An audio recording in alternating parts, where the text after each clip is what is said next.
আমি অকৃতজ্ঞ নই যে যখন আমাকে সামান্যটুকু যার নুন খেয়েছি তার সাথে বেইমানি করতে পারবো না। সংবাদ সম্মেলনে এসে হুঙ্কার দিলেন বাংলাদেশের রাষ্ট্রপতি শাহাবুদ্দিন। বিস্তারিত জানতে সাথেই থাকুন। বৈষম্য বিরোধী ছাত্র আন্দোলনে পদত্যাগ করেন প্রধানমন্ত্রী শেখ হাসিনা এবং এক পর্যায়ে দেশ ছাড়তে বাধ্য হন এই প্রধানমন্ত্রী। তবে বর্তমান সময়ে সেই প্রধানমন্ত্রীকে সুষ্ঠু মর্যাদা দিয়ে দেশে ফিরিয়ে আনার জন্য বিক্ষোভ মিছিল চলছে ঢাকা সহ দেশের বিভিন্ন জেলায়।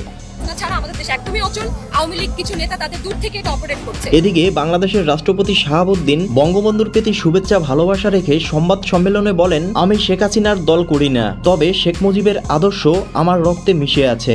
আমাকে যে একদিন নুন খাইয়েছে আমি তার সাথে বেইমানি করতে পারবো না।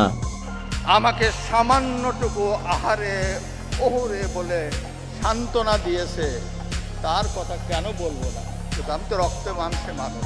এছাড়াও দেশের সাধারণ জনগণ শেখ হাসিনাকে সুষ্ঠু মর্যাদা দিয়ে দেশে ফিরিয়ে আনতে চায়। তারা মনে করেন বাংলাদেশের উন্নয়নে শেখ হাসিনাকে বারবার দরকার। প্রিয় দর্শক, দেশের এই বর্তমান পরিস্থিতি থেকেই আসলেই শেখ হাসিনাকে দরকার? জানিয়ে দিন কমেন্ট বক্সে।